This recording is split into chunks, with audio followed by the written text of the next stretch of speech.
सभी को प्रणाम। लक्ष्मी जी, रेखा जी, सभी लोग एक बार लाइव आ जाए।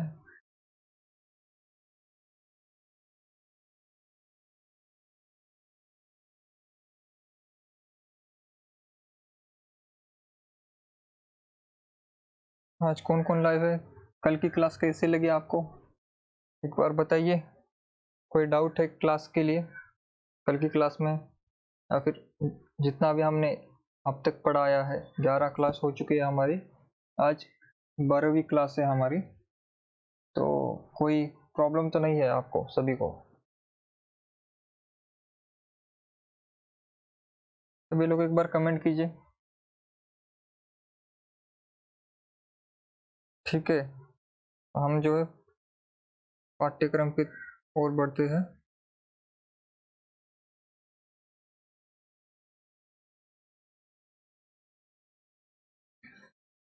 आज हम अपभ्रंश रचनाएं जो है शुरू करने वाले हैं। इससे पहले हमने क्या क्या पढ़ा इसका एक बार हम सिंहावलोकन कर लेते हैं। तो सबसे पहले हम देखेंगे हजारी प्रसाद द्विवेदी और गणपति चंद्रगुप्त ने क्या माना कि आदिकाल को जो है उन्होंने हिंदी साहित्य में नहीं रखा। उन्होंने कहा कि भक्ति काल से जो पूर्ण रूप से हिंदी साहित्य शुरू हुआ, क्योंकि अपभ्रंश को वो जो है हिंदी और अपभ्रंश के बीच की वो रेखा जो है मध्य रेखा वो खींच नहीं पा रहे थे कि अपभ्रंश कहाँ खत्म हो रही है और हिंदी कब शुरू हो रही है। तो पूर्ण रूप से हिंदी तो भक्ति काल में ही शुरू हुआ, इसमें कोई डाउट नहीं है। भक्ति काल हिंदी साहित्य के अंतर्गत आता है, इस पर कोई भी सवाल नहीं उठाएगा। लेकिन आदिकाल पर सवाल उठाए गए कि वो हमारे हिंदी साहित्य में आता है या नहीं। तो बहुत से लोगों ने इसे पूर्व पीठिका भी कहा, यानी कि हमारी साहित्य के शुरू होने के पहले की जो है भूमिका वही पूर्व पीठिका होती है। तो वो कुछ लोगों ने माना कि आदिकाल उस प्रकार से है, एक आरंभिक काल है, हमारी हिंदी साहित्य शुरू होने से पहले की भूमिका है ये केवल। तो इस प्रकार के मत जो हजारी प्रसाद द्विवेदी, गणपति चंद्रगुप्त और बहुत से विद्वानों के थे। तो ये हमने देखा, और हमने ये देखा कि वर रुचि की कृति प्राकृत प्रकाश जो है उल्लेखनीय ग्रंथ है, उल्लेखनीय रचना है, जिसके बारे में हमें मालूम होना चाहिए।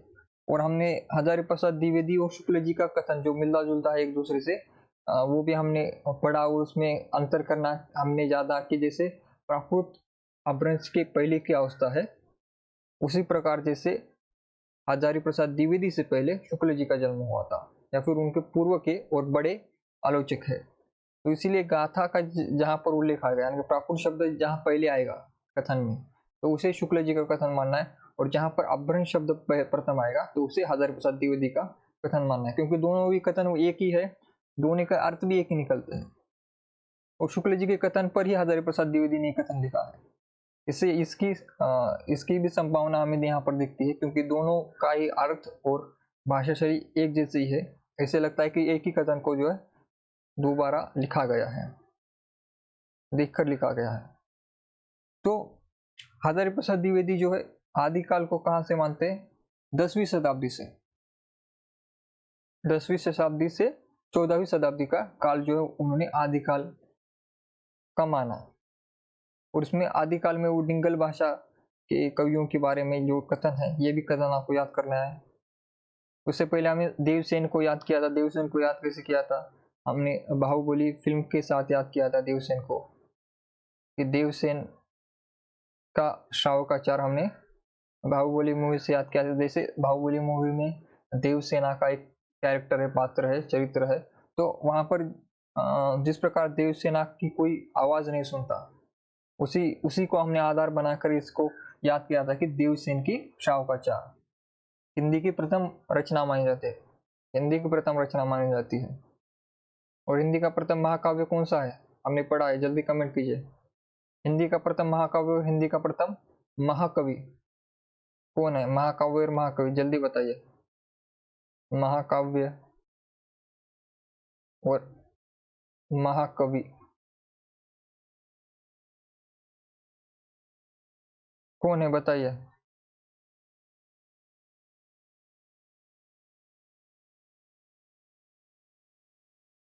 जल्दी कमेंट कीजिए सभी लोग, महाकाव्य और महाकवि। हमने पीछे पढ़ा था हिंदी का ये महाकाव्य है और ये महाकवि है। पूजा जी आ चुकी है, सीमा जी, इंकी जी, स्नेहा जी, सभी लोग जो आ चुके हैं, एक बार कमेंट कीजिए महाकाव्य और महाकवि हमने पढ़ा था पीछे, पिछली स्लाइड पर पढ़ा था, याद करना था आपको।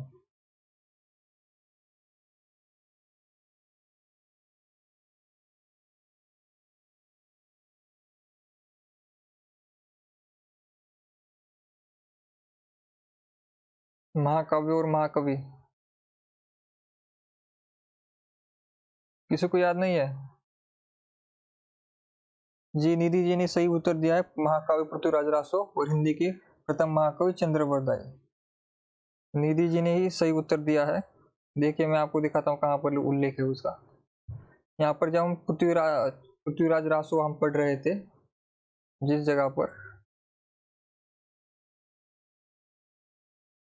तो यहाँ पर देखिए, यहाँ पर उल्लेख है, यहाँ पर हमने पढ़ा था, यहाँ पर शुक्ल जी की किताब से यही है।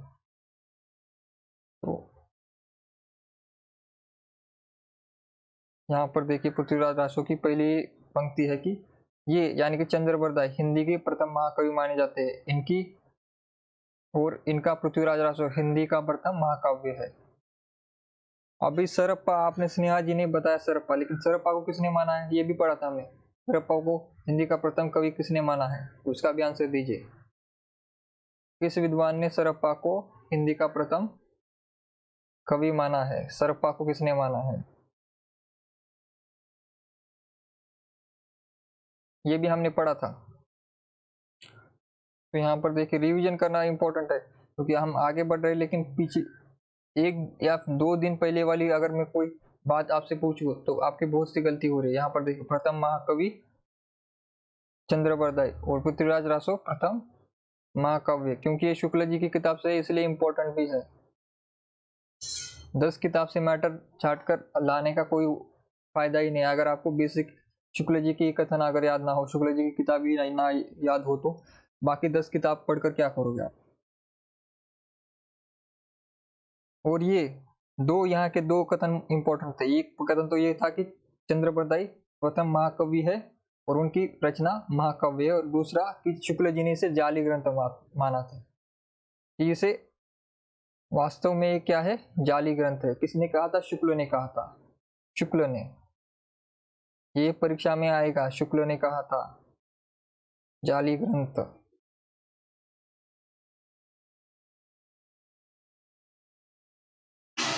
और जहां पर हम सरप्पा की बात स्टूडेंट ने की थी, तो हम यहाँ पर सरप्पा का भी देख लेंगे। यहाँ पर देखिए सरप्पा को माना था राहुल संस्कृत्यायन ने हिंदी का प्रथम कवि,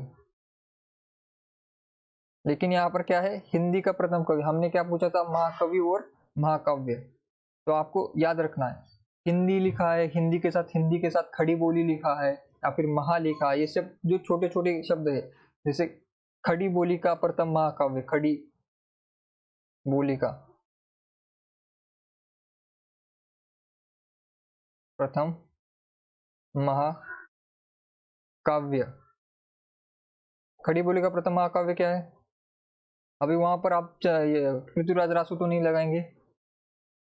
क्या है प्रथम महाकाव्य? प्रिय प्रवास।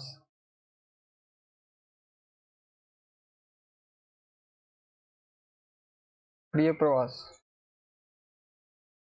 1914 हरिओत का। तो ये बारीकी आपको याद रखने, की पॉइंट्स क्या यहाँ क्या है? खड़ी, की पॉइंट क्या है? खड़ी। और फिर महाकाव्य जब आएगा, महाकाव्य जब लिखा होगा महाकाव्य, तो वहां पर आपको महा को पकड़ना है। ये महा क्या पूछ रहा है? महा पूछ रहा है, क्या पूछ रहा है? खड़ी पूछ रहा है, क्या पूछ रहा है? प्रथम कवि पूछ रहा है, किसने माना ये पूछ रहा है। राहुल संस्कृतायन के अनुसार प्रथम कवि पूछा जाए तो आपको सरप्पा लगाना है। महाकाव्य और महाकवि पूछा जाए तो आपको चंद्रवरदाई लगाना है और उनकी पृथ्वीराज रासो रखाना है। खड़ी बोली का प्रथम महाकाव्य पूछा जाए तो प्रिय प्रवास लगाना है आपको। तो सभी के मत अलग है, इसलिए हम विधेयवादी पद्धति का क्यों प्रयोग करते हैं, क्यों हम कहते हैं कि साहित्यिक विज्ञान और कला दोनों है, क्योंकि इसमें केवल एक फिक्स उत्तर नहीं आता, ये मैथ नहीं है, हिंदी साहित्य। यहाँ पर 1 + 1 = 2 नहीं होता। हिंदी साहित्य में हर बार हर प्रश्न का उत्तर एक नहीं होता। ये प्रश्न कौन पूछ रहा है, 1 + 1 कौन पूछ रहा है? अगर 1 + 1 अगर राहुल सांस्कृत्यायन पूछ रहा है तो उसका उत्तर सरप्पा आएगा। राम कुमार वर्मा पूछ रहा है तो स्वयंभू आएगा। शिव सिंह सेंगर पूछ रहे तो पुंडा आएगा। गणपति चंद्र पूछ रहे तो चालीभद्र सूर्य आएगा। ये हजारी प्रसाद द्विवेदी पूछ रहे तो अब्दुल रहमान आएगा। तो ये मैथ की तरह नहीं है कि सभी का एक ही फॉर्मूला हो। यहाँ पर सब जो आलोचक है सभी के मत अलग है। तो आपको कौन पूछ रहा है, कौन सा आलोचक पूछ रहा है और वहाँ के की पॉइंट क्या है? खड़ी बोली का पूछ रहा है, हिंदी का पूछ रहा है, हिंदी का महाकवि पूछ रहा है या फिर केवल कवि पूछ रहा है? ये सारी बातें आपको जो ध्यान रखनी होगी परीक्षा में भी। तो परीक्षा में आप कुछ एक याद करके जाएंगे, एक का उत्तर दूसरा लिखाएंगे। खड़ी बोली का पूछा जाए तो आप चंद्र बधाई लगा दो, चंद्र बधाई को पृथ्वीराज रासो। या फिर महाकवि पूछा जाए तो आप पीर प्रकाश लगा कर आ गए। महाकाव्य पूछा जाए प्रथम तो हिंदी का प्रथम महाकाव्य पूछा जाए तो अगर प्रिय प्रवास लगा कर आएगा आप तो गलत हो जाएगा।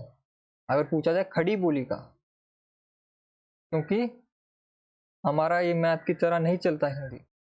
यहाँ पर सबके अलग अलग विद्वानों के अलग उत्तर है, सबका अपना अलग गणित है।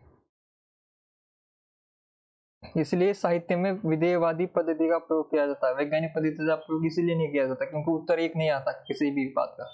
इसलिए एक मत नहीं है। हमारे किसी भी काल का एक नाम नहीं, आदिकाल का आदिकाल नाम नहीं। आदिकाल के इतने सारे नाम हमने कल पढ़े थे। आदिकाल के नाम आदिकाल, जय काल, आधार काल, अपभ्रंश काल, उद्भव काल। उद्भव काल को हमने कैसे याद करा था? जब जल मुझे पाते हैं लोट मुझी में आते हैं, इससे याद करवाया था। आधार काल को हमने सुमन से याद किया था। जय को महाकाल से याद किया था, जय महाकाल। राम रमाशंकर शुक्ल रसाल। और चारण को हमने याद किया था, अंग्रेजों के चारण बन गए थे हम, वहां से जॉर्ज ग्रेसन याद कर रहा था। आरंभ को हमने याद किया था। तो ये सभी बातें आपको याद होनी चाहिए, क्योंकि आप बेसिक बातें आप अगर भूल जाओगे तो फिर कैसे चलेगा। यहाँ पर मैं अच्छा इसे एडिट कर देता हूँ।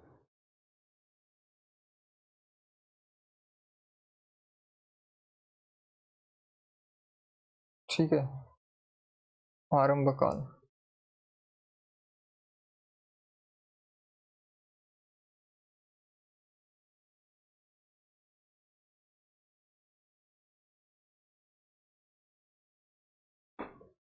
हमने महावीर प्रसाद द्विवेदी को पढ़ा था खड़ी बोली आंदोलन से। उन्होंने बीज खड़ी बोली का बीज जैसे उन्होंने वपन किया था, उसी प्रकार यहाँ पर हमने आदिकाल में उनको याद कर लिया था। सिद्ध सामंत को राहुल सांस्कृत्यायन से याद किया था। वीर काल को हमने विश्वनाथ से, संधि राम जी संधि करते हैं इससे याद किया था। ये बेसिक है और ये बेसिक ही प्रश्न पूछे जाते हैं। हमारे जितने प्रश्न है परीक्षा में उसमें से कम 40 प्रश्न तो ऐसे ही होते हैं जो बेसिक है। इतने बेसिक है कि ऐसे चारण काल किसने कहा, ऐसे ही बेसिक प्रश्न आते। सारे प्रश्न मुश्किल नहीं आते। तो एकदम डीप में पढ़े, एक एक लाइन पढ़े, उपन्यास की एक एक लाइन छाट छाट कर पढ़े, वो तो संभव नहीं है। उससे क्या होगा, आपका टाइम ही वेस्ट होगा। लेकिन अगर आप बेसिक तैयार कर ले तो कम से कम आपके 100 में से कम 40% तो पहले सही हो जाएंगे। बाद के प्रश्न आप बाद में अपनी मेहनत से अर्जित कर लेंगे। लेकिन पहले बेसिक 40 प्रश्न जो आसान है वो ही अगर गलत कर दी और आपने हार्ड जो क्वेश्चन है उनमें से हार्ड क्वेश्चन आने वाले कितने 20-30, उनको सही करके क्या करेंगे आप? 20 मार्क से तो आप पास नहीं हो सकते। 20 क्वेश्चन तो जो पास नहीं हो सकते आप, कम से कम आपको 70 तो लाने होंगे हिंदी में अगर पास होना है आपको परीक्षा में। 70 क्वेश्चन तो आपके सही होने चाहिए ना। फर्स्ट पेपर में कम से कम 32 तो सही होने चाहिए आपके। तो ये 70 करने में इस 70 में 40 का योगदान कैसा होगा? बेसिक का। अगर आपका बेसिक ही खराब हो गया तो फिर आप कैसे निकालेंगे? फिर नेट भी नहीं निकलेगा आपका फिर।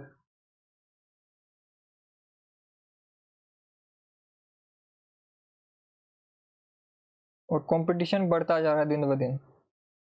जनसंख्या हमारी बढ़ती जा रही है। एक तरफ तो जनसंख्या बढ़ती जा रही है, दूसरी तरफ बेरोजगारी बढ़ती जा रही है, तीसरी तरफ परीक्षा मुश्किल होती जा रही है, चौथी तरफ नौकरियां जो है अभी गवर्नमेंट निकाल भी नहीं रहा। तो मुश्किलें सभी तरफ से है। और आप उसमें अगर बेसिक भी भूल जाओ तो आपको इंटरव्यू में भी कोई बैठने नहीं देगा।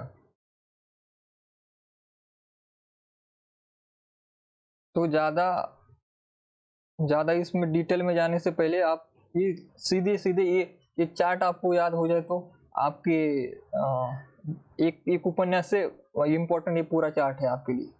ये 4 शब्द यहाँ पर लिखे हुए आपके एक कहानी से एक नाटक से इम्पोर्टेंट है, क्योंकि नाटक कहानी तो बदल जाएगी सिलेबस नए आने पर, लेकिन ये नहीं बदलेगा। ये आपके 100 साल बाद भी ये ऐसा रहेगा, 200 साल बाद भी ये जो फिक्स बात है उसको आपको याद कर लेना है, क्योंकि ये नहीं बदलेगा। पाठ्यक्रम के नाटक कहानियां उपन्यास तो बदल जाएंगे 1-2 साल में, दूसरे आ जाएंगे, वो चेंज हो जाएगा, लेकिन चारण काल जॉर्ज ग्रेसन के साथ जो चिपका हुआ है वो नहीं बदलेगा, जो जैसा है वैसा ही लगेगा। 1000 साल बाद भी पूछा जाए तो चारण काल किसने कहा था, तो ग्रेसन ने ही कहा था। प्रारंभिक काल किसने कहा था, मिश्र बंधु ही नहीं कहा था। 1000 साल बाद भी कोई पूछे तो भी उत्तर यही आएगा, 10,000 साल बाद भी कोई पूछे तो उत्तर यही आएगा। जो बेसिक है हमारा, जो नहीं बदलने वाला, और जो कि आपको पढ़ाना ही होगा। अगर आप वैसे भी अगर पास हो गए, परीक्षा पास हो गए, नेट परीक्षा पास हो गई, तो बीए के पाठ्यक्रम में भी क्या है, हिंदी साहित्य का इतिहास ही आता है। बीए के पाठ्यक्रम में, एमए के पाठ्यक्रम में आपको पढ़ाना भी यही है, पूरे लाइफ पढ़ाना ही आपको हिंदी साहित्य है, पढ़ाना ही है आपको 20-30 साल यही चारण काल 20 बार पढ़ाना है आपको 20 सालों में, यही बात आपको लगातार पढ़ानी है। तो इंटरव्यू में भी यही पूछा जाता है, किसी भी इंटरव्यू में जाइए सबसे पहले यही कॉमन क्वेश्चन है कि काल बताइए, हिंदी साहित्य का काल कौन से, फिर किसने किस काल को क्या नाम दिया। ये बेसिक क्वेश्चन हर इंटरव्यू में पूछे जाते हैं। आप चाहे पीएचडी की इंटरव्यू दीजिए या फिर किसी प्रोफेसर का इंटरव्यू दीजिए या फिर कोई भी किसी कॉलेज में इंटरव्यू देने पर यही पूछा जाता है बेसिक क्वेश्चन, जो कि हमेशा बदलते नहीं है। तो आपको ये याद होना चाहिए। तो हमने इसकी ट्रिक भी बनाई दी थी, तो आपको यही जो है याद करना है। अभी हिंदी का प्रथम कवि सरप्पा है, लेकिन राहुल सांस्कृत्यायन के अनुसार है। शिवसेन सेंगर के अनुसार पुंड है। शालिभद्र सूरी को किसने माना, गणपति चंद्र गुप्त ने माना। स्वयंभू को किसने माना, राम स्वयंभू है, इससे याद कर लो, राम ही स्वयंभू है ना, भगवान श्री राम खुद ही स्वयंभू है, खुद में ही सब कुछ है, तो स्वयंभू है वो राम। और अब्दुल रहमान को किसने माना, हजारी प्रसाद द्विवेदी ने।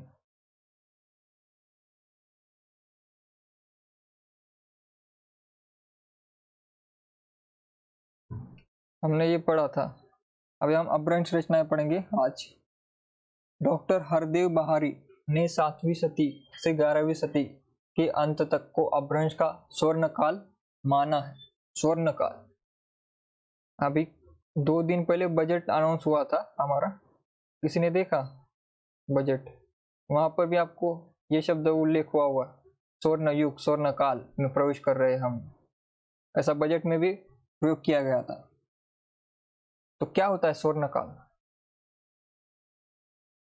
बजट मिनिस्टर कौन है हमारे, कोई बताएगा? किसने बजट अनाउंस किया था अभी 2 दिन पहले, किसी ने देखा है? हमारे 75 साल पूरे हो चुके हैं और टारगेट क्या है, 75 से 100 साल के बीच में हम स्वर्ण काल में होंगे, भारत का स्वर्ण काल शुरू हो चुका है, ऐसा कहा गया बजट के अंदर। तो स्वर्ण काल क्या होता है, तो ये कॉन्सेप्ट कहाँ से आया था? ये कॉन्सेप्ट पुराणों से आया है, जहां पर स्वर्ण काल का अर्थ होता है कि स्वर्ग जैसा ही धरती हो जाए, धरती जो है स्वर्ग के समान हो जाए, तो इसे स्वर्ण काल कहा जाता है। और यहाँ पर हिंदी साहित्य में स्वर्ण काल का अर्थ क्या होता है?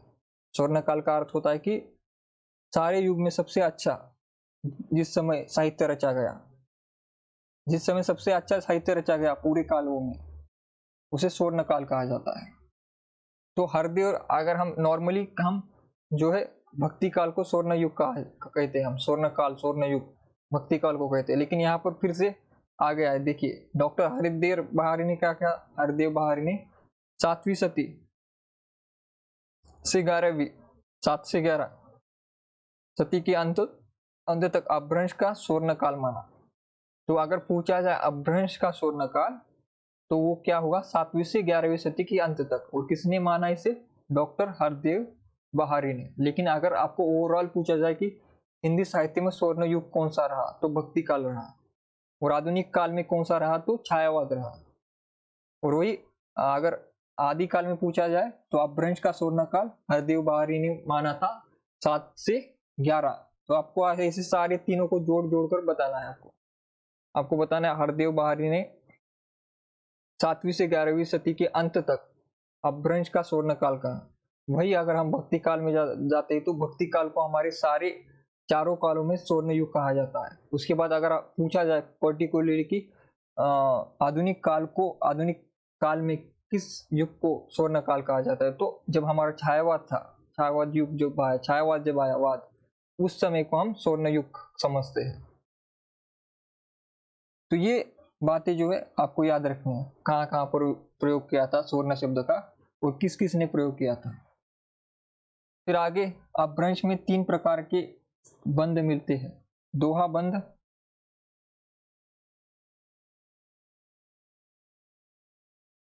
फिर पदड़िया बंद और गेय पद बंद। अपभ्रंश का चरित्र काव्य किसी चरित्र विशेष पर आधारित काव्य था, जैसे पृथ्वीराज रासो, बिसलदेव रासो, ये सभी क्या है, चरित्र पर आधारित है। पृथ्वीराज रासो में किसका चरित्र है, पृथ्वीराज चौहान जो कि राजा थे, उनका वर्णन है। अपभ्रंश में चरित्र काव्य बहुत से लिखे गए, जैसे पृथ्वीराज रासो, बिसलदेव रासो, अमीर रासो। इसको क्या कहते हैं, अपभ्रंश का चरित्र काव्य पदड़िया बंद में लिखा गया है। पदरी 16 मात्राओं का छंद है। इसमें लिखे जाने वाले काव्यों को पदड़िया बंद कहा गया है। तो ये क्या है, 16 मात्राओं में लिखा गया छंद है। मात्राएं गिनी जाती है, जो बड़े होते हैं उनमें उनको 2 गिना जाता है, और जो सिंगल होता है उसे 1 गिना जाता है। ऐसे 1 2 1 2 से ऐसे 1, अगर बड़ा आ जाए तो 2, ऐसे 1, ऐसे गिना जाता है उसको मात्राओं को। तो ऐसी 16 मात्राएं जिसमें होती है, वो चरित्र काव्य लिखते समय ऐसी 16 मात्राओं से छंद बनाया जाता था। चरित्र काव्यों में पदड़िया छंद की 8-8 पंक्तियों के बाद धत्ता दिया रहता है, जिसे कड़वक कहते हैं। कड़वक का दूसरा नाम क्या है, धत्ता। कड़वक शैली शब्द सुना होगा आपने। तो ये किस में आएगा, कड़वक शैली, चरित्र काव्य में 8-8 पंक्तियों के बाद एक कड़वक आएगा। फिर जोइंदु का नाम योगेंद्र, दूसरा उनका नाम है। जोइंदु क्या है, 6ठी शताब्दी के कवि जोइंदु से दोहा छंद का आरंभ माना जाता है। तो दोहा छंद का आरंभ किससे माना जाता है, जोइंदु से। अब इसे याद कैसे करेंगे आप, दोहा को जोइंदु से कैसे याद करोगे। अपभ्रंश से दोहे की शुरुआत मिलती है। तो दोहे की शुरुआत कहाँ से मिलती है, अगर दोहा पूछा जाए आपको परीक्षा में कि दोहा जो छंद है उसकी शुरुआत कहाँ से हुई, तो अपभ्रंश से उसकी शुरुआत हुई। इसलिए शुक्ल जी कहते हैं कि दोहा या दुआ कहने से हमें अपभ्रंश का पता चलता है, और गाथा या फिर गा कहने से किसका पता चलता है, प्राकृत का। तो दोहा अपभ्रंश का अपना छंद है। दोहा जो छंद है अपभ्रंश काल के साथ शुरू हुआ, उससे पहले नहीं था। तो अपभ्रंश से दोहे की शुरुआत मिलती है। अब जोइंदु की 2 रचनाएं हैं, परमात्मा प्रकाश तथा योगसार। परमात्मा प्रकाश और योगसार जो है जोइंदु की रचनाएं है। ये दोनों इंपॉर्टेंट रचनाएं है परीक्षा के लिए। तो हमने यहाँ पर 3 महत्वपूर्ण, तीनों ही फैक्ट सबसे महत्वपूर्ण है कि 6ठी शताब्दी से कवि जोइंदु से दोहे छंद का आरंभ माना जाता है। तो दोहे छंद का आरंभ कवि से माना जाए, ऐसा प्रश्न पूछा जाए तो जोइंदु। और जोइंदु कहाँ से शुरू, फिर दोहे कहाँ से शुरू होना शुरू हो गए, अपभ्रंश से। अपभ्रंश से ही दोहे की शुरुआत मिलती है हमें, उससे पहले दोहे की शुरुआत नहीं मिलती है हमें। तो माना ये जाता है सबके द्वारा कि दोहा जो है अपभ्रंश का अपना छंद है, और उसकी शुरुआत किसने की थी, जोइंदु ने। या फिर जोइंदु के काव्य में भी हमें दोहे छंद जो है सबसे पहले दिखाई देते हैं, इसलिए हम कह सकते हैं कि जोइंदु से हम मान सकते हैं दोहे को। तो दोहे को किसके साथ जोड़ना है हमें, एक तो जोइंदु से जोड़ना है, और दूसरा अपभ्रंश और जोइंदु दोहा अगर शब्द आए तो अपभ्रंश और जोइंदू ये उनका संबंध है, आदि संबंध। और जोइंदू की दो रचनाएं हैं, परमात्मा प्रकाश और योगसार। जोइंदू के बाद स्वयंभू।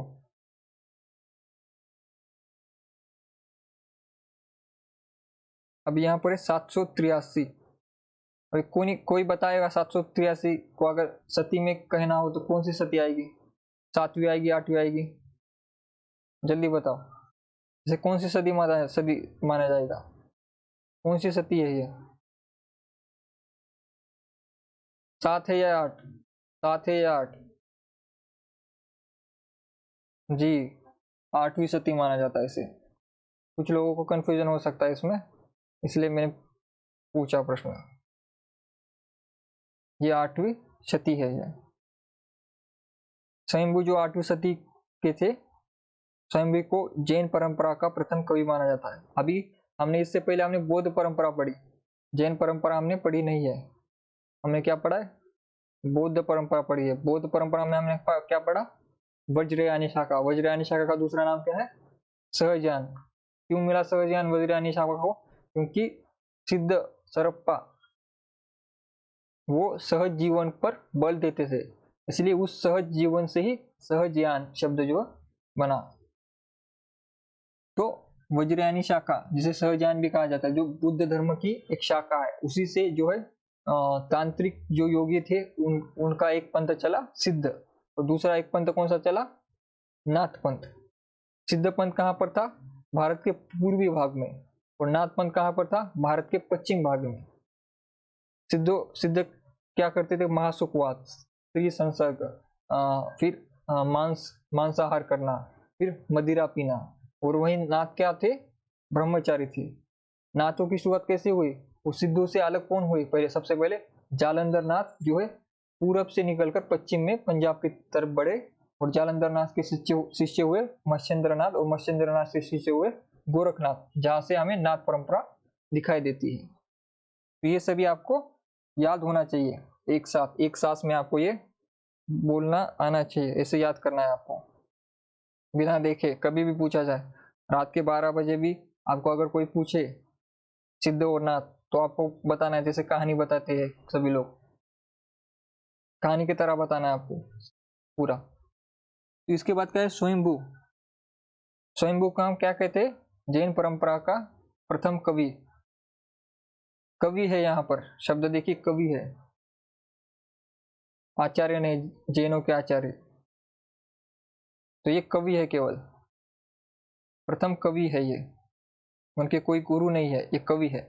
स्वयंभू को जैन परंपरा का प्रथम कवि माना जाता है। इनके 3 ग्रंथ माने जाते हैं, पौमचरु, ऋठमणिचर्यु और स्वयंभू छंद। स्वयंभू छंद नाम से आपको याद हो जाएगा। आपको सिर्फ याद क्या करना है? पौमचरु और ऋठमणिचर्यु, ये दो जो रचना है, ये जो रचना है दो स्वयंभू को, ये याद करनी होगी आपको।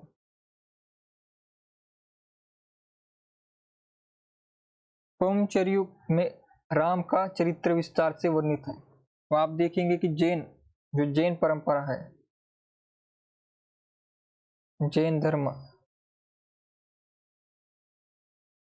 धर्म किससे निकला है? हिंदू से। और जैन धर्म में रामायण भी है अपनी, जैनों की अलग से रामायण है, जिसमें हमारी जो तुलसीदास जी की रामायण है उससे थोड़ा अलग वर्णन है उसमें। तो अगर आपको राम जी का उल्लेख जैन में आए तो आपको कंफ्यूजन नहीं होना, ये तो हिंदू है, आपको लगेगा जैन में क्यों आया। अगर आप में से कोई जैन होगा तो उन्हें पता होगा कि राम का चरित्र जैनों में आता है, क्योंकि जैन जो है हिंदू से ही अलग होकर बने थे। जैन हो गए या फिर सिख हो गए, ये जो है हिंदू धर्म से ही अलग होकर उन्होंने अपना धर्म चलाया है।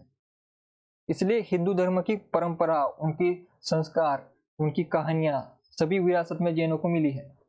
इसलिए रामचरित्र भी जैनों में आपको मिलेंगे। तो अभी हाल फिलहाल में जैन धर्म न्यूज में भी था, अगर आपने न्यूज देखी हो, तो उनका एक पवित्र स्थल था जिसकी मांग वो कर रहे थे कि वहां पर उसे हटाया ना जाए। तो इसकी ऐसी न्यूज चल रही थी। आपको न्यूज भी देखते रहना चाहिए, तो आपको सब कनेक्ट होगा। तो जैनों की न्यूज चल रही थी कुछ दिनों पहले, उनकी मांग भी थी, आंदोलन भी चल रहा था। जैन जो है, जैन जैसे अभी जो आप वैचारिक पृष्ठभूमि पढ़ेंगे तो वहां पर भी जैन आएगा। जैन कहाँ पर आएगा? अल्पसंख्यक में आएगा। अल्पसंख्यक में क्या आएगा? जैन आएगा, क्योंकि इनकी संख्या कम है भारत में। जिन धर्मों की संख्या कम होती है वो अल्पसंख्यक में आते हैं। एक तो भाषा के रूप में अगर कोई अल्पसंख्यक है या फिर धर्म के रूप में अल्पसंख्यक है, उसमें आते हैं जैन, पारसी, मुसलमान, सिख और ईसाई। ये सभी जो है अल्पसंख्यक में आते हैं। क्यों आते हैं? धर्म के आधार पर, क्योंकि इनके धर्म की संख्या जो है भारत में कम है। तो ये आपको एक सिलेबस को दूसरे के, एक यूनिट को दूसरे यूनिट से जोड़ना भी आना चाहिए आपको। जैन का प्रश्न आते ही आपको एक तो न्यूज याद आनी चाहिए, एक तो आपको वैचारिक पृष्ठभूमि याद आनी चाहिए, एक तो आपको आदिकाल याद आना चाहिए, आपको स्वयंभू का नाम याद आना चाहिए। तो एक शब्द आते ही आपको जो सारे डॉट जो है कनेक्ट करने हैं, कहाँ कहाँ पर उल्लेख है, वर्तमान समय में क्या हो रहा है जैनों के साथ, हमारे पाठ्यक्रम में जैनों का कहाँ कहाँ उल्लेख है, प्रथम जैन कवि कौन है, तो ये सभी याद करना है आपको। प्रथम कौन है? स्वयंभू, जैन परंपरा के प्रथम कवि माने जाते हैं। इनकी कितनी रचनाएं? 3 रचनाएं हैं। ठीक है। तो पोएम पौमचर्यु में राम का चरित्र विस्तार से वर्णित है, जिसमें राम को अंत में मुनिद्र से उपदेश के बाद जैन आदेशों के अनुकूल निर्वाण प्राप्त करते दिखाया गया है। पौमचर्यु 5 खंड तथा 83 संधियों वाला विशाल महाकाव्य है। यह अपभ्रंश का आदि काव्य माना जाता है। अपभ्रंश का आदि काव्य किसे माना जाता है? पौमचर्यु को। इसमें क्या है? 5 कांड है। तुलसीदास की रामचरितमानस में कितने कांड है? बाबा तुलसी की रामचरितमानस में कितने कांड है? पौमचर्यु क्या है? यह भी रामायण ही है। पौमचर्यु क्या है? रामायण ही है। हाँ, 7 कांड है तुलसीदास रचित रामचरितमानस में। पहला क्या है? बालकांड। अंतिम क्या है? उत्तरकांड। उत्तरकांड हमारे सिलेबस में है।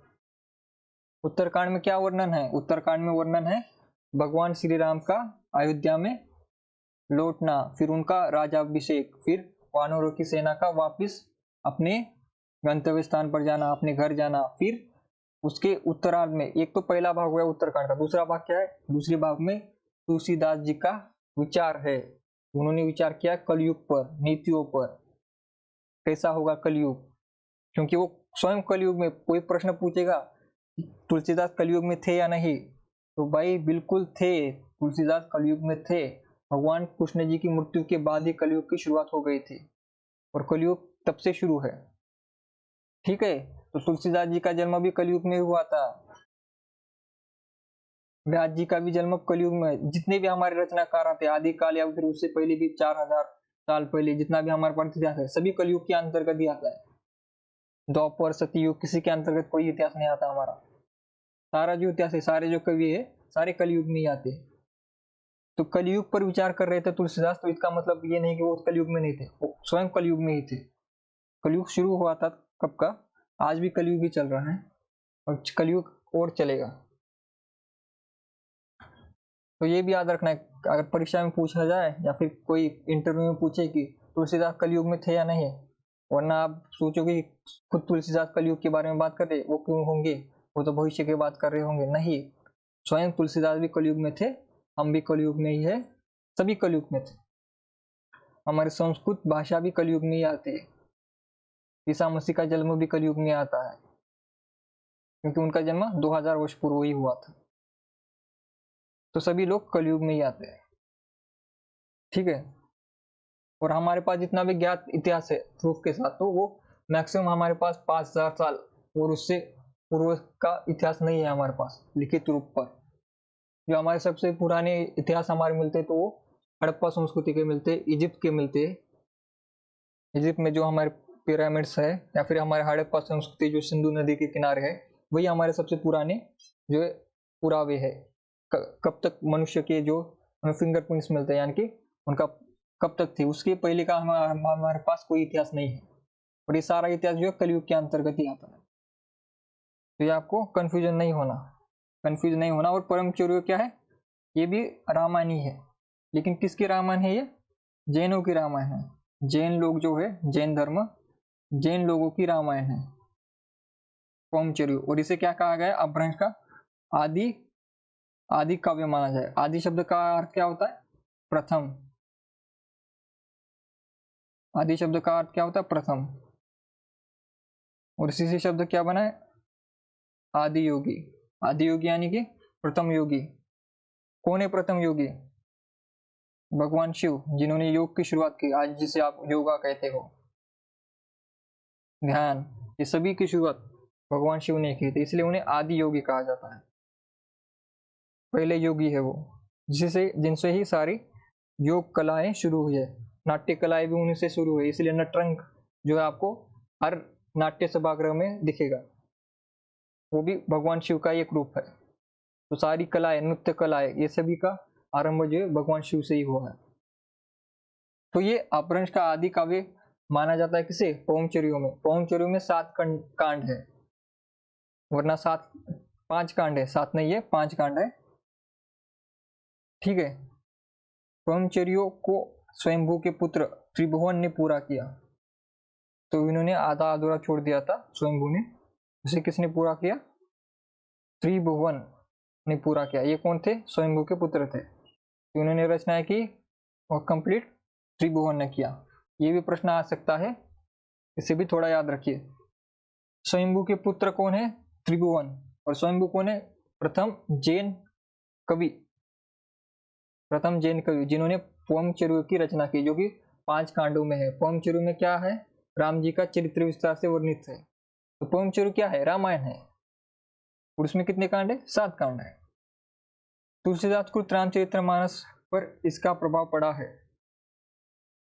तो यहाँ पर क्या है, तुलसीदास के रामचरितमानस पर किसका प्रभाव पड़ा है, पवनचर्यों का।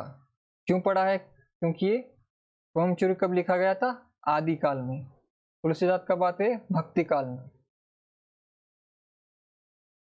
वो रामचरितमानस बाद की रचना है, पवनचर्य पहले की रचना है।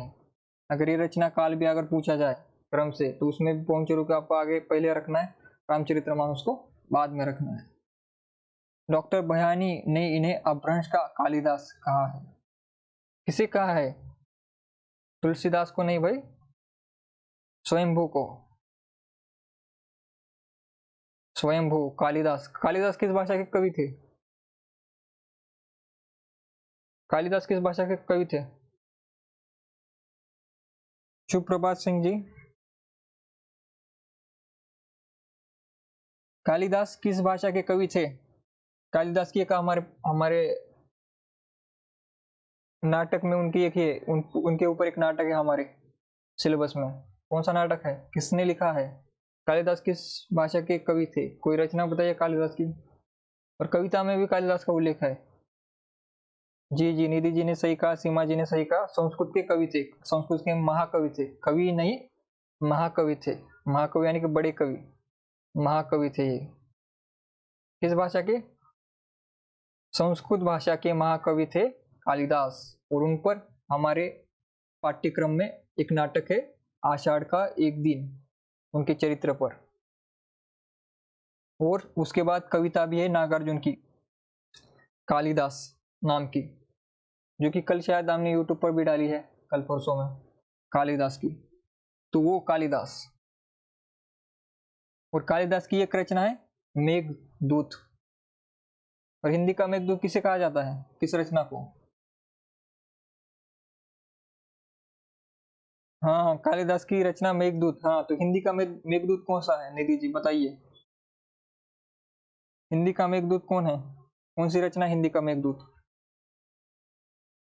हाँ, अभिज्ञान शाकुंतलम भी उनकी रचना है, लेकिन मैं पूछ रहा हूँ मेघदूत हिंदी में कौन सी रचना को मेघदूत कहा जाता है, हिंदी में किस रचना को मेघदूत कहा जाता है, आपके सिलेबस में है वो रचना, सिलेबस में है रचना।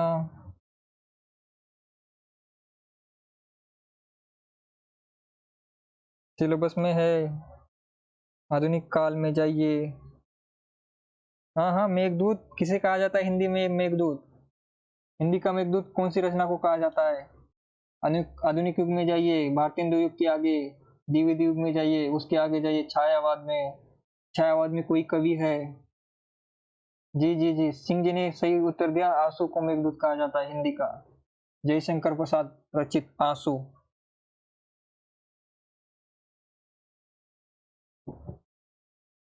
आंसू, आंसू का क्या है समय? बताइए, आंसू का समय क्या है?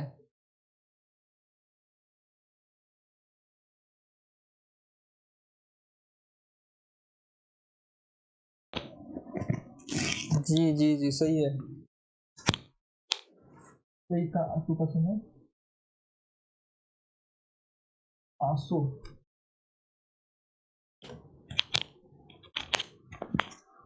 प्रसाद की आंसू 1925।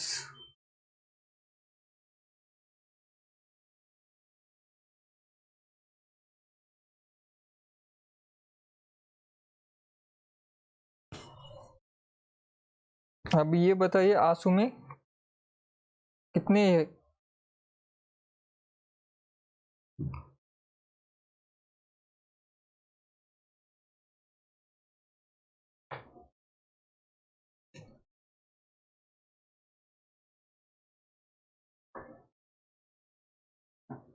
आंसू 1925, जयशंकर प्रसाद जी की। तो आगे बढ़ते हम। अपभ्रंश में कृष्ण कथा के आरंभ का श्रेय भी स्वयं को ही दिया जाता है।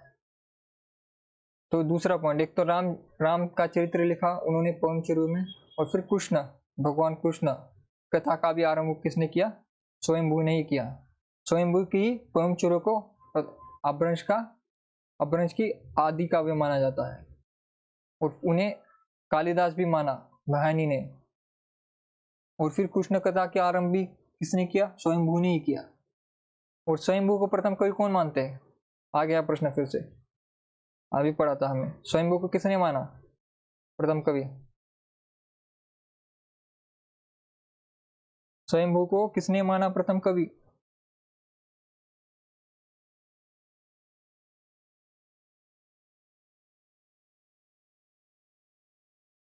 क्या पीपीटी आपको धुंधली दिखाई दे रही है? सभी लोग एक बार कमेंट कीजिए। पीपीटी धुंधली तो नहीं दिखाई दे रही है आपको? मुझे यहां से दिखाई दे रही है।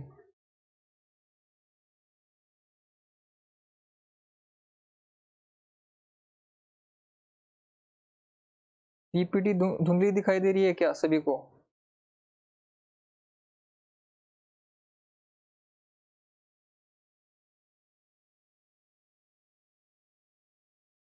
सभी को ठीक दिखाई दे रही है पीपीटी?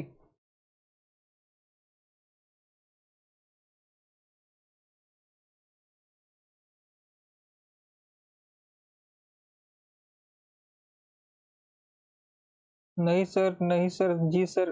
क्या नहीं, क्या सही, ये तो बता दीजिए। धुंधली दिखाई दे रही है या नहीं दिखाई दे रही? ठीक से पूरा वाक्य लिखिए।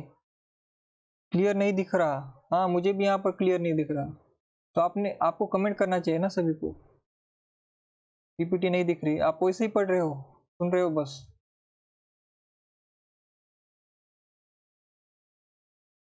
पीपीटी शायद मैंने ये क्या हो गया, मैंने लेटेंसी जो है कम की थी, जिससे आपको जो है क्लास स्पीड से दिखे, लेकिन उससे क्या हो गया, क्वालिटी डिक्रीज हो गई है हमारी। अभी इसे ठीक कैसे करें हम? क्योंकि स्ट्रीमिंग सेटिंग तो आप लाइव के बाद हम नहीं कर सकते।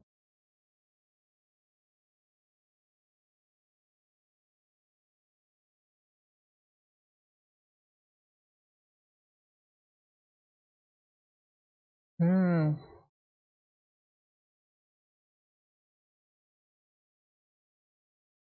कोई बात नहीं, अभी इसे ठीक करेंगे बाद में। ठीक है, अभी यहाँ पर आ जाते हैं। 2-3 लोगों ने जो है गलत उत्तर दिए हैं।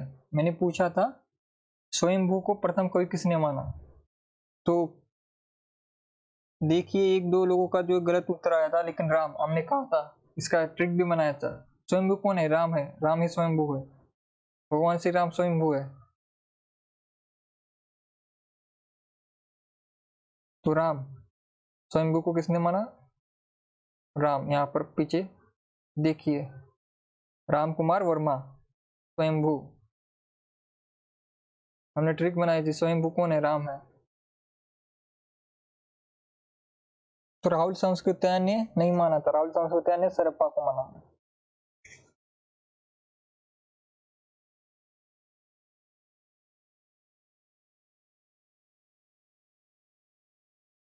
तो आगे बढ़ेंगे हम।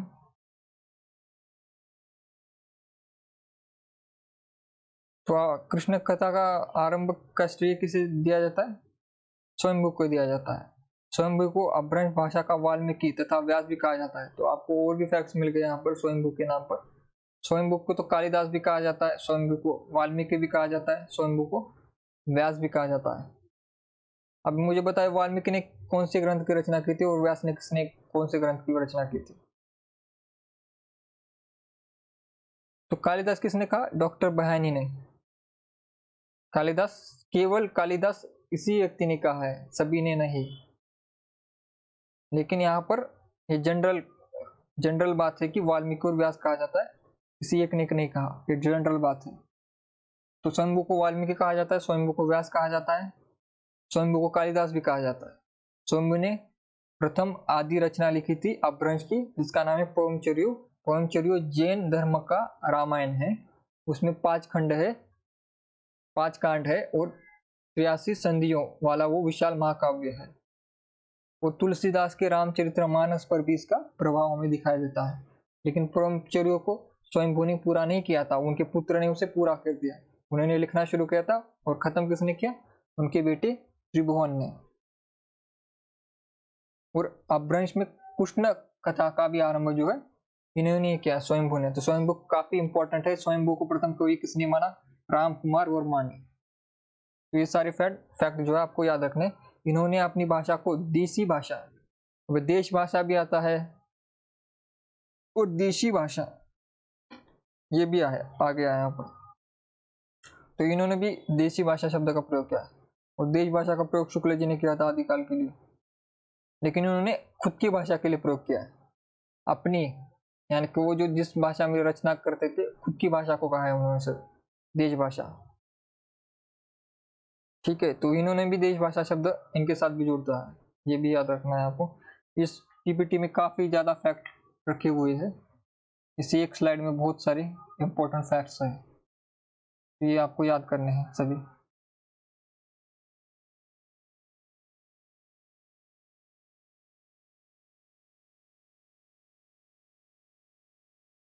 ठीक है, आगे क्या है? पुष्पदंत। पुष्पदंत को किसने माना है प्रथम कवि?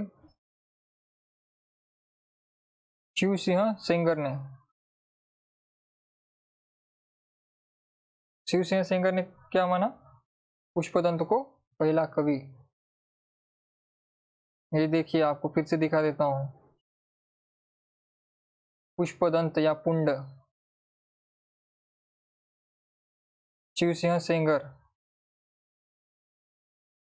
तो इनको, पुंड को किसने माना? शिव सिंह सेंगर ने। पुष्पदंत मूलतः शिव थे, ये कहते शिव, और इनको प्रथम कवि मानने वाले भी शिव सिंह सेंगर ही है, उनके नाम में भी शिव का नाम है। तो मैंने आपको कहा था शिव मत क्या है? शिव मत, शाक्त मत, वैष्णव मत। भारत में 2 बड़े मत कौन से? एक तो शैव मत है और दूसरा वैष्णव मत है। 2 बड़े मत। शैव मत क्या है? शैव मत यानी कि भगवान शिव के, जो भगवान शिव को आराध्य मानते, गुरु मानते, ईश्वर मानते, सबसे बड़ा ईश्वर मानते, वो शैव होते। जो भगवान विष्णु को सबसे बड़ा ईश्वर मानते, या फिर भगवान कृष्ण को, या फिर भगवान राम को, या फिर उनके बाकी किसी अवतार को अगर सबसे बड़ा ईश्वर मानते, तो वो वैष्णव संप्रदाय से संबंधित है। तो कुंड क्या थे? मूलतः शैव थे, परंतु बाद में अपने आश्रयदाता के अनुरोध से क्या हो गए? जैन हो गए। जैन हो गए। जैन क्या है? अलग धर्म है ये। जैन हिंदुओं में नहीं आता, शैवों में नहीं आता। शैव संप्रदाय है और संप्रदायों के गट का ही नाम क्या है? ऐसे अलग अलग संप्रदायों से क्या बना है? हिंदू धर्म बना है। हिंदू धर्म में अलग अलग संप्रदाय है और अलग अलग संप्रदाय जब एक हो जाते हैं तो हिंदू धर्म बन जाता है। तो पुष्पदंत क्या थे? पुष्पदंत क्या थे? पहले थी शैव। शैव जो हिंदू का एक ग्रुप आता है जिसमें अलग अलग संप्रदाय आते हैं, उसमें से एक संप्रदाय है शैव संप्रदाय। वो पहले शैव थे, बाद में क्या हो गए? अपने आश्रयदाता से जैन हो गए। तो पुष्पदंत का संबंध किससे है? जैन धर्म से है। और जैसे कि मैंने आपको बताया था कि जैन धर्म की शुरुआत भी हिंदू धर्म से ही हुई है। इनके समय को लेकर विवाद है। शिव सिंह सेंगर ने 7वीं शताब्दी और हजारी प्रसाद द्विवेदी ने 9वीं शताब्दी, यानी कि लगभग 200 साल का गैप है दोनों के मतों में। तो बहुत बड़ा गैप है। और यहाँ पर सामान्यता 10वीं शताब्दी। अब देखिए 7 भी आ गया, 9 भी आ गया और 10वीं भी आ गया, तो इतना बड़ा कंफ्यूजन हो गया है। और ये क्या है? ईसवी सन में लिखा गया, संवत नहीं है ये। 1972 ईस्वी इंग्लिश कैलेंडर के अनुसार उनका जन्म हुआ था। ये सामान्यता है। यहाँ पर शब्द क्या है? सामान्यता। शब्दों पर ध्यान देना है। शिव सेंगर ने 7 माना 7वीं शताब्दी, हजारी प्रसाद ने 9वीं शताब्दी माना, लेकिन सामान्यता 10वीं शताब्दी इनका समय माना जाता है। मूल रूप से ये शैव थे, बाद में परिवर्तित जैन हो गए। शैव से बदलकर जैन हो गए वो। इनकी 3 रचनाएं मिलती है। त्रिसिटी, महापुरी सी गुणालंकार यानी कि महापुराण, और नई कुमार चरियु और जसहर चरियु, यशोधर चरित्र इसका दूसरा एक नाम है। तो महापुराण, नई कुमार चरियु और जसहर चरियु, ये 3 रचना किसकी है? पुष्पदंत की, जिसे पुंड भी कहा जाता है, जिन्हें पुंड, दूसरा नाम क्या है इनका? पुंड। पुंड इन्हीं का नाम है। इनको प्रथम कवि किसने माना? शिव सिंह सेंगर ने। और ये भी शैव थे। कौन थे शैव? पुष्पदंत शैव थे। और उनको मानने वाले भी कौन थे? शिव सिंह सेंगर, प्रथम कवि। इन्होंने इन्हें प्रथम कवि कहा हिंदी का। और समय कहा 7वीं शताब्दी। हजारी प्रसाद ने कहा 9वीं शताब्दी, सामान्यता 10वीं शताब्दी। इनकी 3 रचनाएं हमें मिलती है, महापुराण, नई कुमार चरियु और जसहर चरियु। और एक फैक्ट है कि हिंदी अभी वर्तमान हिंदी में न से जो है कोई शब्द शुरू नहीं होता, तो ये भी आपको याद रखना है। वर्तमान हिंदी में न से कोई शब्द तैयार नहीं होता। तो महापुराण में 63 महापुरुषों का जीवन चरित्र है।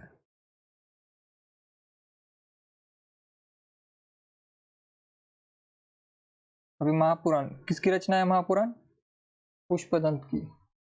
इसमें क्या है? 63, और जो भी ये है ये जैन है, ये जैन लोगों, जैन महापुरुषों का जीवन है। इसमें चरित्र है, तीनों चरित्र आख्यान काव्य है।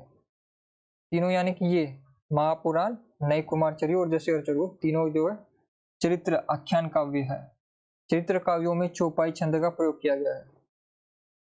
अपभ्रंश में चौपाई 15 मात्रा का छंद था। अपभ्रंश में कितने का था? 14 मात्रा का छंद था।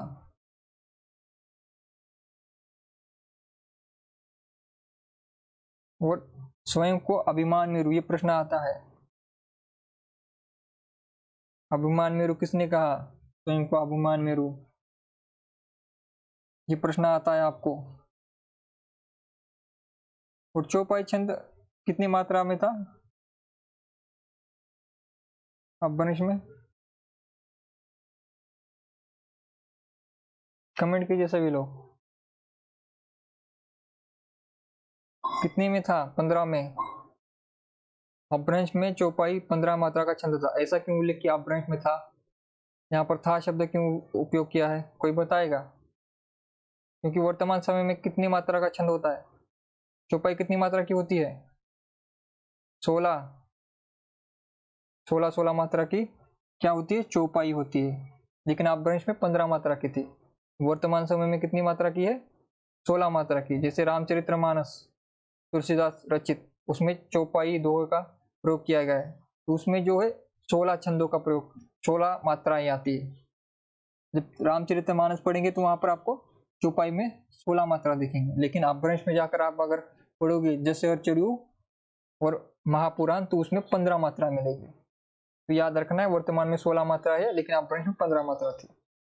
इन्होंने स्वयं को अभिमान मेरु कहा, काव्य रत्नाकर कहा, कवि कुल तिलक, कवि कुल तिलक आदि उपाधियां दी है। तो स्वयं कोई स्वयं नहीं उपाधि दी। जैसे आपको अगर कोई उपाधि नहीं देता तो आपको खुद को ही उपाधि दे देनी चाहिए। तो आप खुद को कौन सी उपाधि देंगे, कोई है अपने आप को उपाधि देने वाला यहाँ पर महाकवि हमारे बीच? तो स्वयं को ही कहा, किसी और ने नहीं कहा।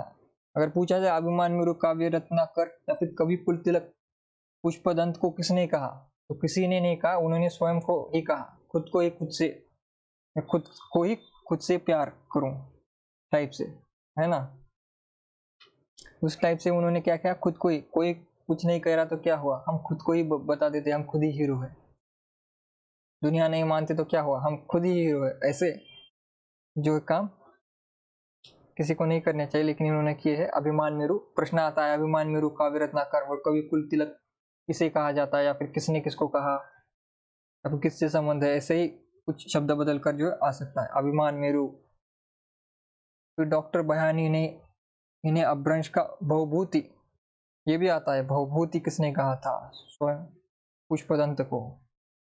भवभूति, अभी भवभूति से याद करना विभूति, हम जब जो शैव होते हैं, जो भगवान शिव को मानते हैं, वो विभूति लगाते हैं अपने माथे पर।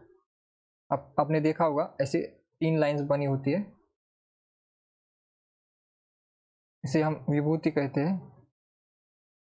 तो ये 3 लाइन जो शैव है वो लगाते हैं, तो वो उसी से याद कर लीजिए भवभूति, क्योंकि ये भी शैव ही थे। उनको प्रथम कवि मानने वाले का भी नाम क्या था, शिवसेन सिंगर। तो शिव शब्द जो है कनेक्ट करता है पुष्पदंत को हमेशा। तो विभूति कहा, किसे कहा, पुष्पदंत को। किसने कहा, बयानी ने कहा, अपभ्रंश का बहुभूति कहा। रामचंद्र शुक्ल ने इनके 2 और ग्रंथों का उल्लेख किया है।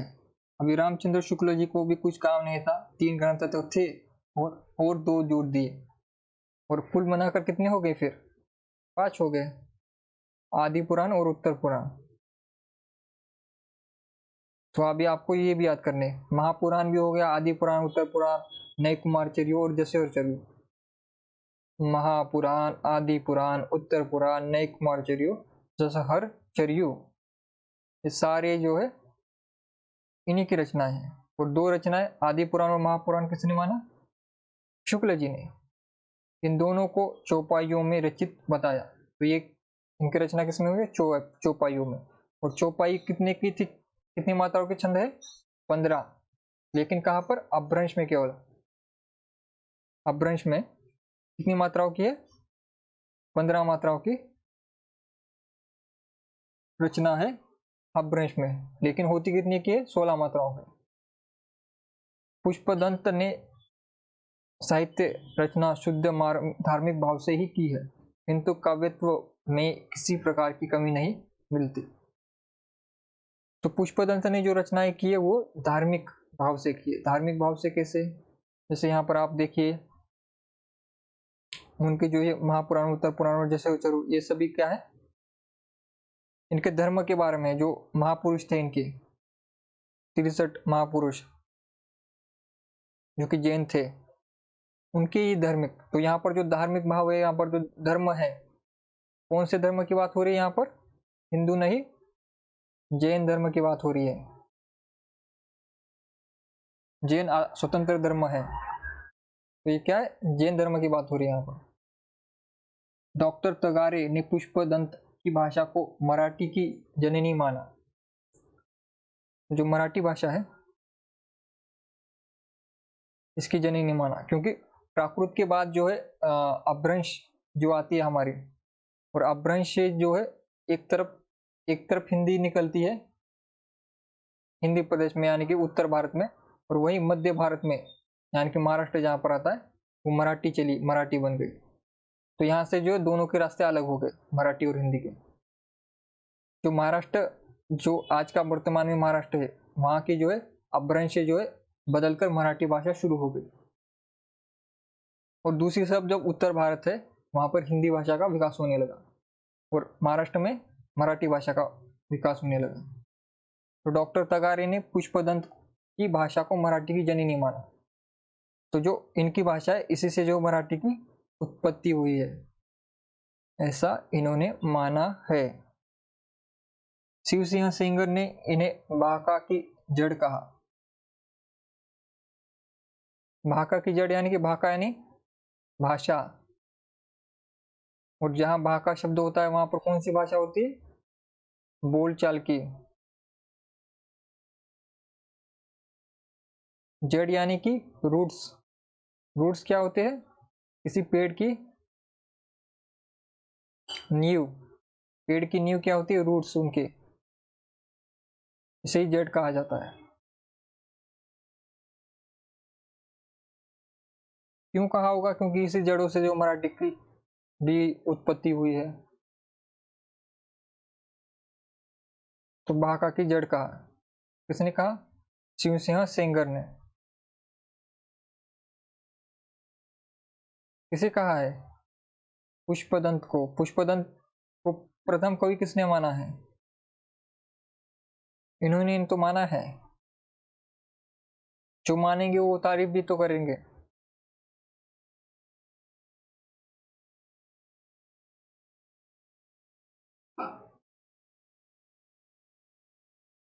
जी निधि जी, सही है। धनपाल। धनपाल को मुंज ने सरस्वती की उपाधि दी थी। मुंज कौन थे? राजा मुंज।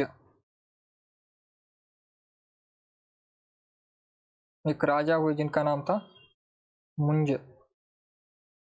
राजा मुंज।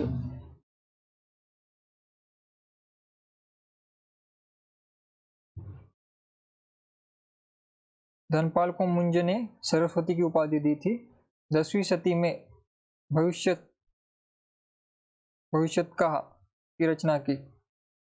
भविष्यत कहा का संपादन डॉक्टर याकोबी ने किया था। इसमें गजपुर के नगर सेठ धनपति के पुत्र भविष्यदत्त की लोक कथा वर्णित है। तो इसमें क्या है?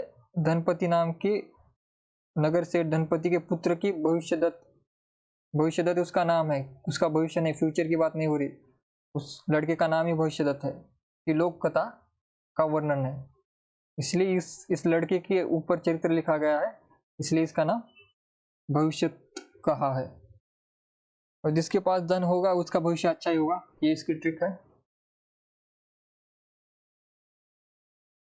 मुंज ने जो है, राजा मुंज ने इसे सरस्वती की उपाधि दी, धनपाल कवि को सरस्वती। सरस्वती यानी कि ज्ञान की देवी। ज्ञान की देवी है सरस्वती। ज्ञान के देवता है गणेश। इस कथा के माध्यम से कवि ने बहुविवाह के दुष्परिणाम के साथ साध्वी और उल्टी स्त्री का अंतर प्रकट किया है।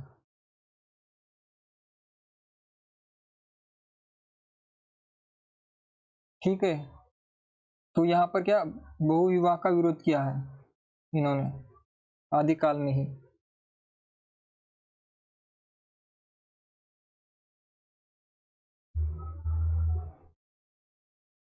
आदिकाल में किसने वर्णन किया है?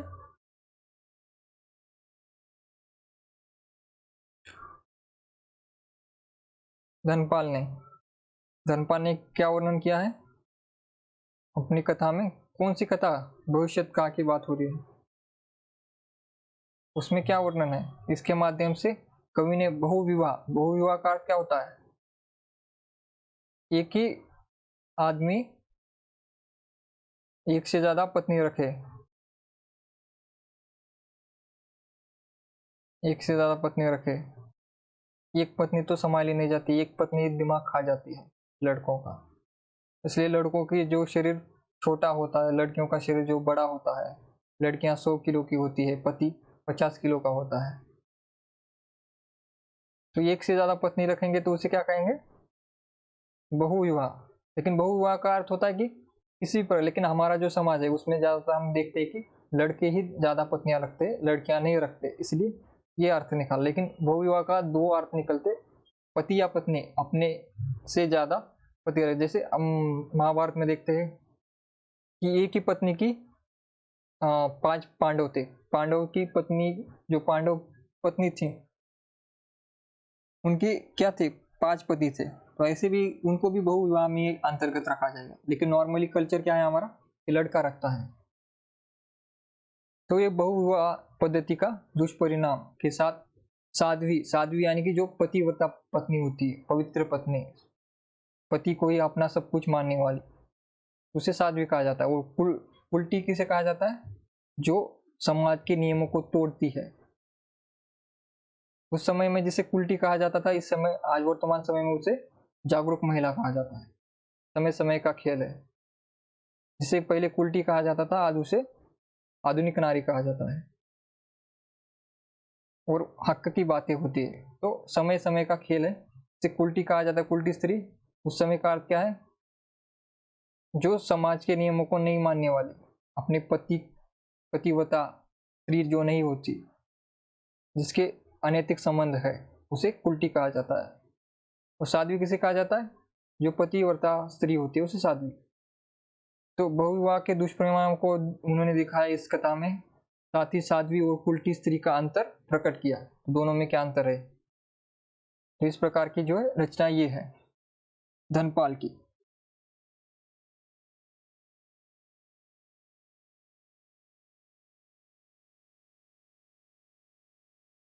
जी, भविष्य का कार्य संपादन याकूब ने किया। जिसके पास धन होगा उसका भविष्य अच्छा होगा, ये ट्रिक है याद करने की। धनपाल को किसने सरस्वती कहा? मुंज ने, ठीक है। और ये कहानी किसकी है? भविष्यदत्त नाम के एक व्यक्ति की है, जो कि नगर सेठ धनपति का पुत्र था। गजपुर के नगर सेठ, एक गजपुर जो शहर है उसके नगर सेठ थे, यानी कि बड़े आदमी, उसके पुत्र का जो ये कथा है जिसे धनपाल ने लिखी थी। आगे है चतुर्मुखी। चतुर्मुखी यानी कि 4 मुख वाला। तो आपको पता है कि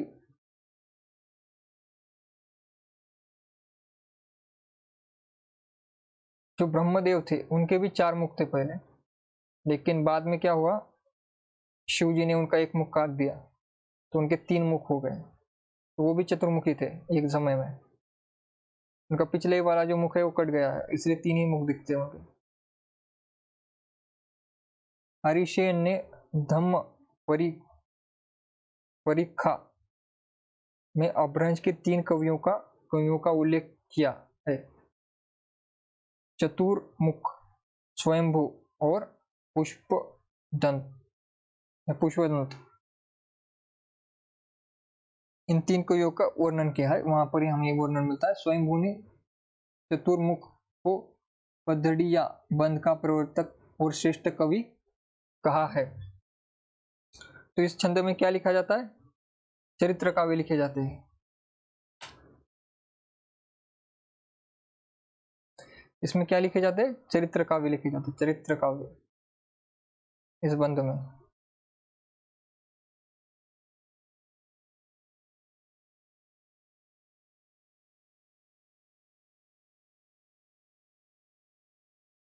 जैन दत्त सूरी, इसके बाद है जैन दत्त सूरी। जैन दत्त सूरी से पहले अपभ्रंश में चरित काव्यों की परंपरा ही प्रसिद्ध थी। इन्होंने अपने ग्रंथ उपदेश रसायन रास, अभी रसायन शब्द हमें कहाँ मिला था? प्रश्न आ गया फिर से। शुक्ल जी ने रसायन शब्द कहाँ पर इसमें किस ग्रंथ में माना जिसमें उल्लेख हुआ उसी से रासो शब्द निकला होगा, ऐसे उन्होंने कहा था। रसायन शब्द हमें कहाँ मिला था?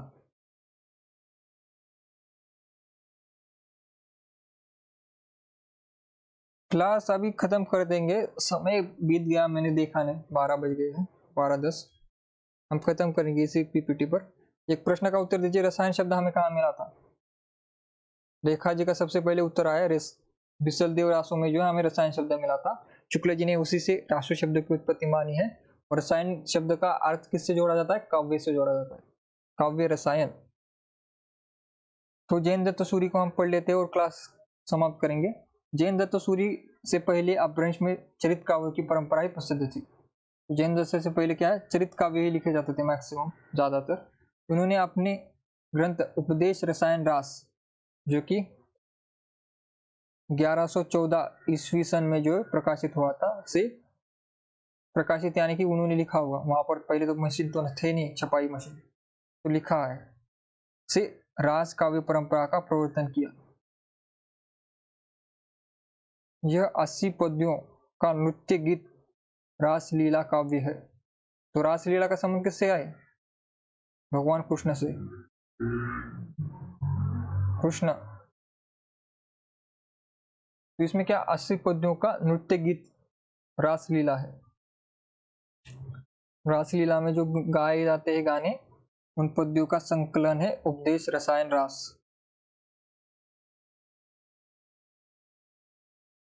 तो रास परंपरा यानी कि वो रासलीला वाली परंपरा का प्रवर्तन किसने किया? जैन दत्त सूरी ने। तो यहां तक हम आज पढ़ेंगे, इसके आगे का जो है हम कल पढ़ेंगे, ठीक है। तो आज हम किन किन कवियों को देखा हमने? आज जैन दत्त सूरी को देखा, चतुर्मुख को देखा, जिसमें से जैन दत्त सूरी महत्वपूर्ण है। धनपाल की रचना भविष्य का महत्वपूर्ण है।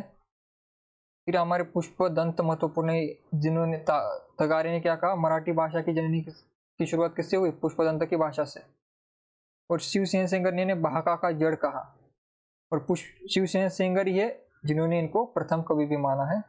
ये मूलदास शिव थे, बाद में जैन हो गए अपने आश्रयदाता के अनुरोध से। और इनका समय सामान्यतः 10वीं शताब्दी माना जाता है, लेकिन शिवसेन सेंगर ने 7वीं माना और हजारी प्रसाद ने 9वीं माना है। इनकी 3 रचनाएं मिलती है, बाद में 2 रचनाएं जो है शुक्ल जी ने भी जोड़ दी। 3 रचनाएं कौन सी है? महापुराण, नए कुमार चर्यो और जसवचर्यो। और बाद में शुक्ल जी ने कौन सी जोड़ी? शुक्ल जी ने जोड़ी है आदि पुराण और उत्तर पुराण।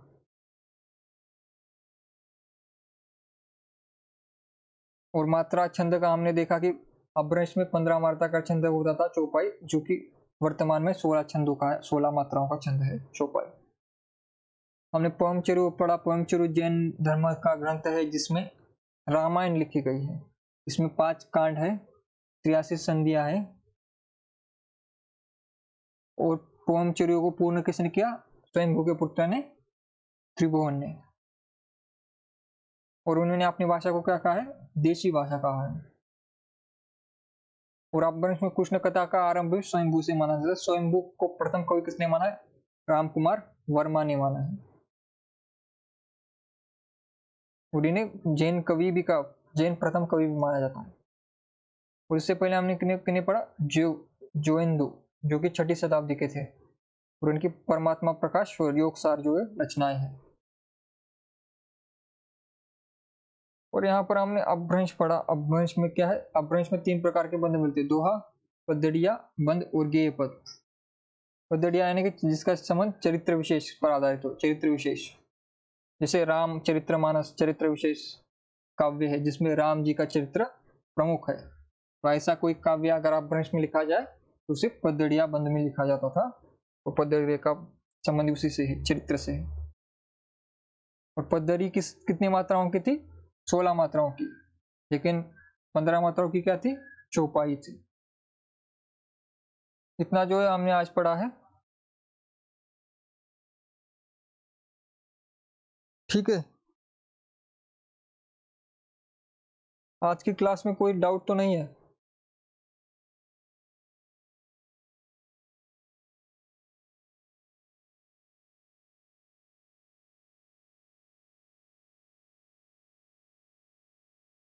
आज की क्लास में कोई डाउट तो नहीं है किसी को?